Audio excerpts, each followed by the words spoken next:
Hello everyone, I'm Rosvier, and today I really wanted to talk about War Mode because whether you like it or not, it's one of the largest changes that Blizzard has ever introduced into World of Warcraft. It's completely changed every server across the entire game, and hopefully it'll be a good change. As somebody who works in the games industry and really enjoys game design and just playing video games in general, War Mode is something that really interests me because of the implications that it has and brings to World of Warcraft. So in this video, I would like to talk about both the positives and the negatives to War Mode from a game design perspective. So essentially what War Mode is it allows you to either opt in or opt out of World PvP through the click of a button. You just have to be in one of the main faction cities to do so, that being Stormwind or Orgrimmar. By activating War Mode, you gain a buff, and that buff gives you a 10% flat bonus basically across everything, from what you obtain for quest rewards to XP gains to just about everything. Now this buff, especially in the early days, is a really good way to incentivize World PvP and actually turning on War Mode, because most people are going to want to get to level 120 fairly quickly.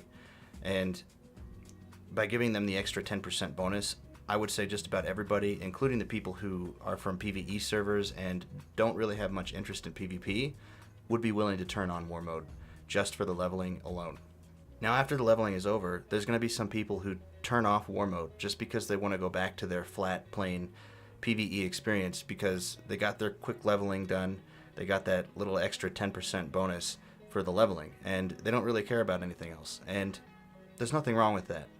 But there's still going to be a huge number of people that leave on War Mode because of the Azerite power bonus that you're going to be getting from doing world quests and things like that, because you get that 10% bonus for completing quests and everything else as well, not just your experience. But after a while, Azerite power, similar to artifact power, will become so difficult to gain that the bonuses won't really be enough to keep a lot of people with War Mode on. So you're going to start seeing more and more people turning off War Mode because the incentive just isn't good enough for them to have it on.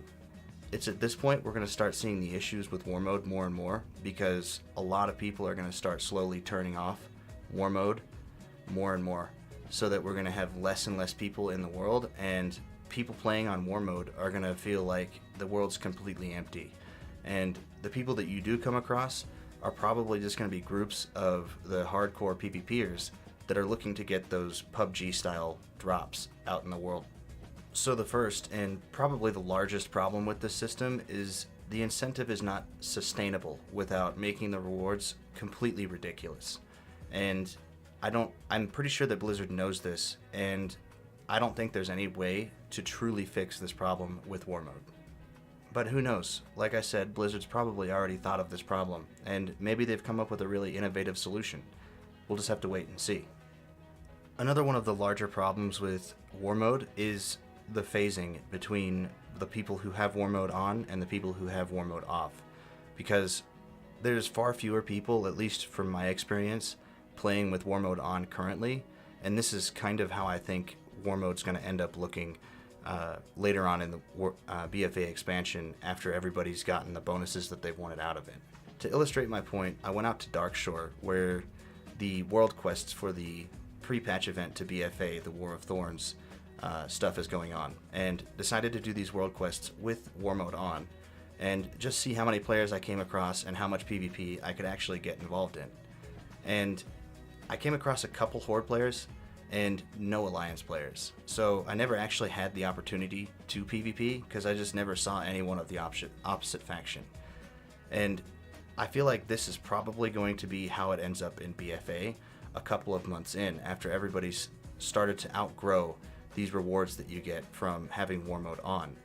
And the reason why this is about the same as what I think is actually going to happen in BFA is because right now the rewards, or the bonuses that you get from having War Mode on, are almost nothing, because it's the end of Legion and the stuff we get doesn't really matter, and it's going to basically end up being the same in BFA a couple of months in. So to finish illustrating my point, I'm going to show here that I have War Mode off on my Warlock, and just in this first area, I'm already seeing more players than I saw through almost the entire time of playing with war mode on my warrior, and I was there for much longer on my warrior because I actually did the quests. With my warlock here, I'm just going to run through real quickly to see how many people that I actually come across. So we went through that first world quest area on the way to the second one here, and we'll see how many people we see. And just for the sake of honesty here, I'm gonna not put any cuts in, so this video is gonna be a little bit longer. So we're coming up here on the second world quest area that I went to, and I'm already starting to see more players here than I did in the previous one. I think I only came across one, maybe two players on the other one, and there's 4 or 5 that I've already seen in just this area. So again, there's just more players here. The world feels more alive with war mode off because most people, at least from what I've seen, play with war mode off. And again, that's mostly due to the fact that the rewards don't mean anything right now. And that's going to happen again in BFA within a couple months of its release. The rewards just won't mean anything. And here I'm coming across my first player of the opposite faction, which is something I didn't see at all in my other video, or in my previous footage. I just didn't see any players of the previous faction. There's players all over the place. So it's just, again, there's another player of the opposite faction. Something I didn't see, and I didn't get to enjoy any PvP because of that. So I think my point's been made, and I'm going to go ahead and move on to my next point. Another problem with war mode is something that's not actually caused by war mode itself, and is caused by the way that the server phasing and the sharding currently works in World of Warcraft. And it works in a way that separates you from larger groups of players to try and prevent servers from crashing. At least that's what Blizzard tells us, is it's to maintain a better server stability because of larger groups getting together and, you know, causing lag for the rest of the server. And I don't really believe that because of one reason, and it's because of Guild Wars 2, actually. And I'll show a clip here of a large-scale group event that's going on with roughly about 150 players in the same area, and I'm not lagging even a little bit. I'm actually above 30 frames per second in this recording.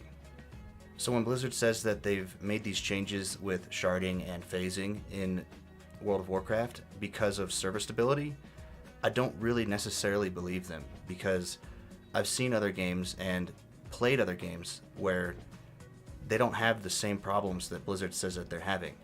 And I'm not sure if it's something to do with World of Warcraft that just prevents this at this point, but it would be really cool in war mode to see large groups of people going after these drops, these PUBG style drops that they plan on adding into the game.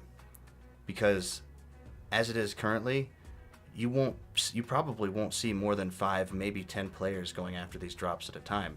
And while that's cool, it's not as cool as something like this. My final point is another thing that is not directly caused by war mode, but is something that hurts war mode, and that's flying. Later on in BFA, when flying comes out, it's going to be a real negative thing for war mode, and it's just something that has always been bad for world PvP in general. In BC, when it first came out, people complained because it just essentially overnight killed world PvP. And I've heard a lot of people say, well, let's just make it so that you can't use flying while war mode is enabled. And if you do that, it's going to take even more people who might turn war mode on, and they're just going to turn war mode off. So it's going to remove people from that side of World of Warcraft even more. And there's no way to incentivize people to give up flying just for 10% increased XP and quest rewards. It's just not enough of an incentive. The only way to incentivize people to use war mode without flying would be to make the rewards from war mode and the bonuses from war mode completely ridiculous. You would need something like 100% bonuses of those things, like Azerite power, quest rewards, XP, things like that, because flying is such a convenience that it's going to far outweigh that 10% bonus. So there's no way to remove flying from that, and because of that, war mode's going to suffer. And the only good way to work around flying is to just put flying, in the game and let people using war mode also use their flying mounts. So on a completely sarcastic note, I've found the perfect way to solve all of these problems. And you guys are going to think I'm crazy. What we could do, or what Blizzard could do, is take all the servers and change them to PvP and PvE servers. And then people who want to PvP could play with people who want to PvP. And people who want to PvE could play with people who want to PvE. And we wouldn't have this problem with war mode. Maybe even take the bonuses from war mode and apply those to PvP servers. So people who want those bonuses can still get those bonuses because they just play with war mode on all the time. And we could get rid of all the sharding and phasing technology and make everything completely server based and not have all this cross-realm stuff like cross-realm dungeons and cross-realm battlegrounds, and foster this really heavy PvP and even a PvE community on these servers. It would be brilliant. So, sarcastic bullshit aside, thank you guys for watching. I hope you enjoyed the video. Let me know what you thought of it in the comments. Leave a like if you liked it. I'll be streaming on Twitch as soon as BFA launches on a fairly regular basis, probably about 4 days a week. And so come over to Twitch, not subscribe, follow me on Twitch, and I will see you in the next video.